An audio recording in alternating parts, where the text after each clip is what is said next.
advertising experience.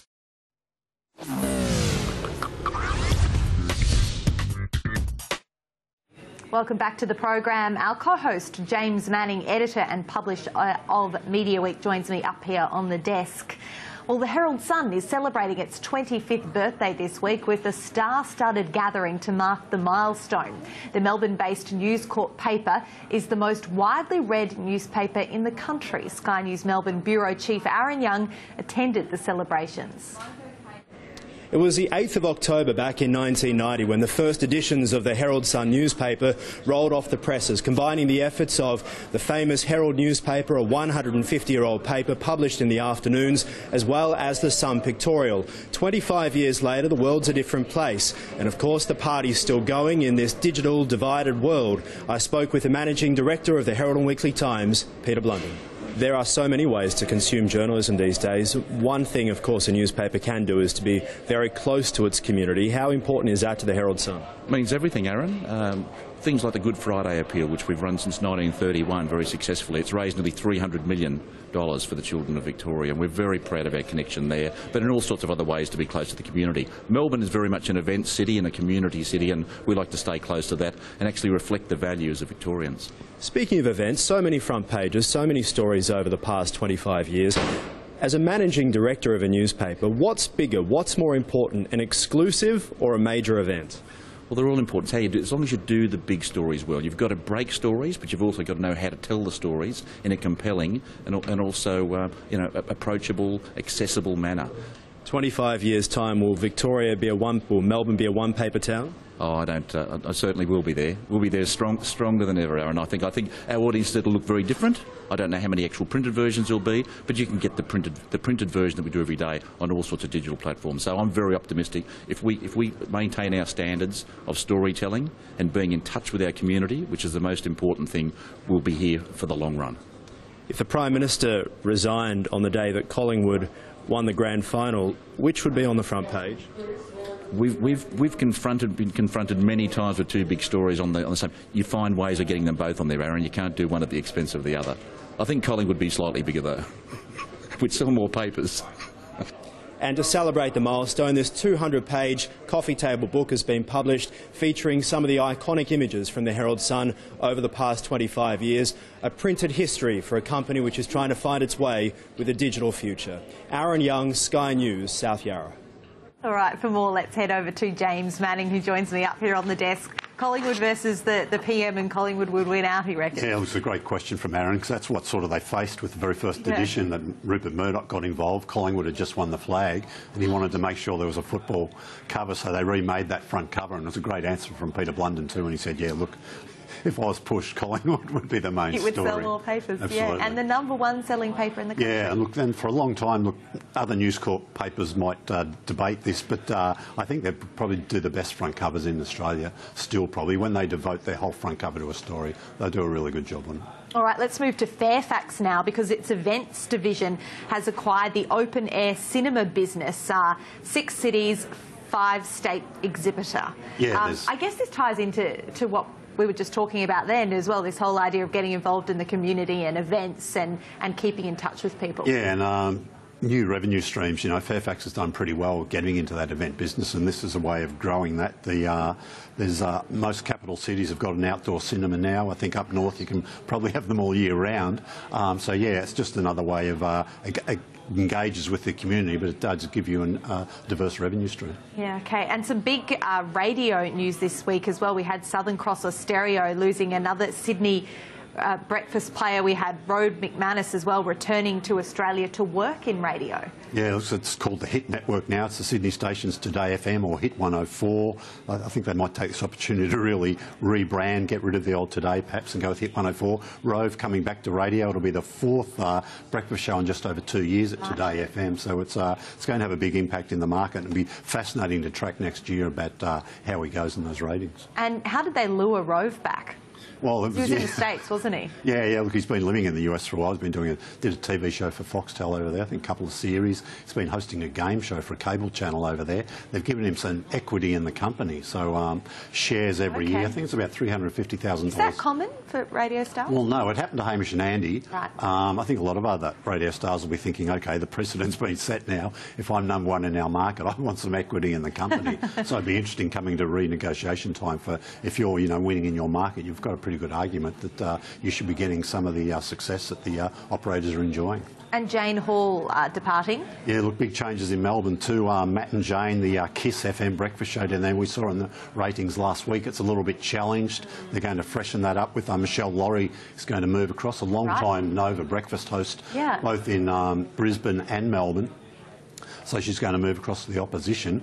Chrissy Swan is going to move in and fill her spot at Nova down there. A bit of speculation who her co-host might be.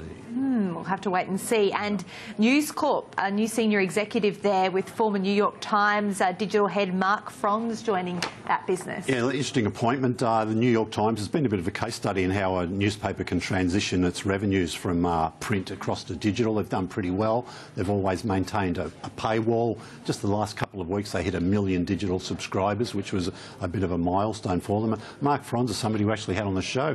He came in the studio here a few years ago when he was working with the New York Times. He was out here speaking at a conference. So he's going to look after mobile, I think, for News Corp with a global perspective. So, yeah, good appointment, I think. And Pacific Brands has announced the launch of a new brand, and it's not even a magazine, James. Yeah, look, they have Pacific Magazines has something here called Bride to Be. It doesn't have a huge online presence, so they've done a licence with was it mywedding.com, which is a big deal in the US. So they're going to run that website here in conjunction, and both My Wedding and Bride to Be will cross-promote. So again, it's sort of widening the revenue base for Pacific there. And also a new managing director at Brand New Media, which is a content marketing company. Yeah, look, David Borean is a guy probably people know best recently from his time in radio. He was general manager of Nova here in Sydney for a number of years. Did a great job there. He went to sort of a content and events company called Waterfront. They merged with Brand New Media. He's been promoted to look after Brand New Media, so we'll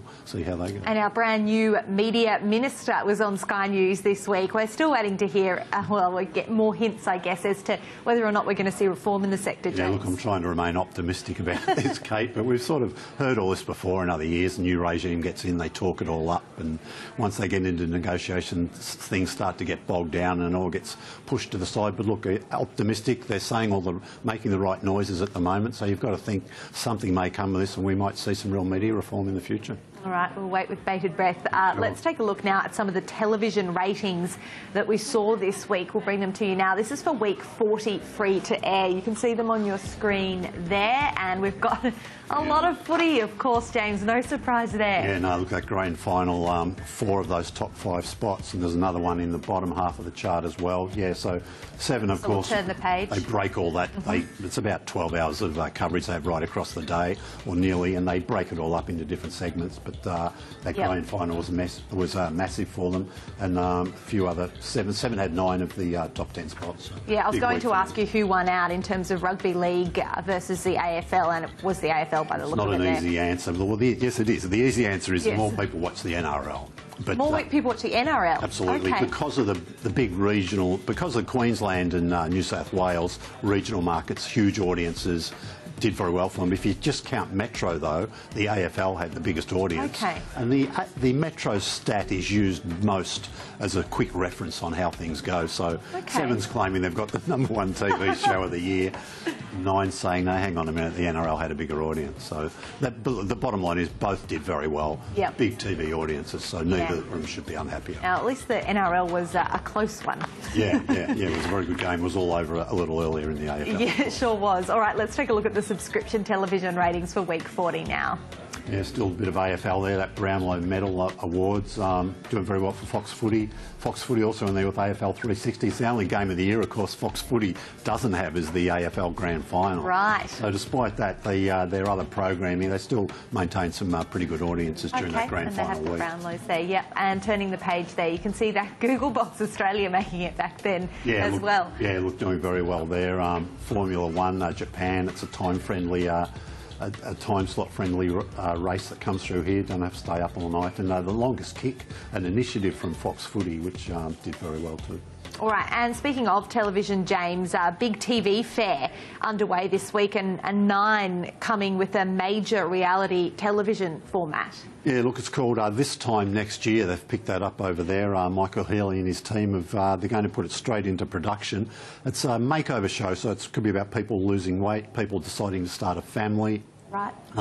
People wanting to find love, maybe get married, sort of life-changing events. But it's going to take a long time to produce. So someone will come in, will say what they're going to do, then it'll cut to sort of 12 months later, and you'll find out what happened. And then there'll be the backstory of that journey across the 12 months. Like a New Year's resolution you can't back out of. Absolutely. It's like one of that grand designs too. You see the people at the start on an empty plot. They say, look, we're going to build a house here. At the end of the show, you see the house. It's a sort of similar thing with life transformation. And American Idol, it's going to go to air one more time in the US, and it'll also be shown in Australia, James. Yeah, look, Foxtel are going to put that on. It goes to air always in January in the US, so we're going to get it here same day with Foxtel. There'll be a bit more interest this year because it is the last one.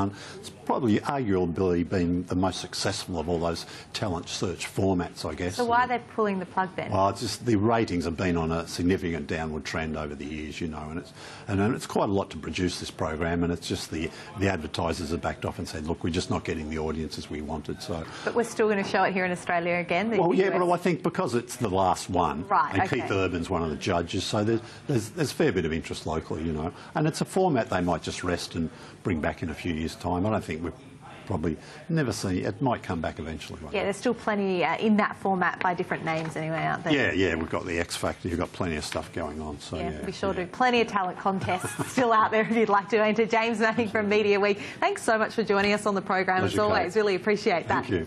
That's all we have time for on the program this week from the team here. Thanks so much for your company.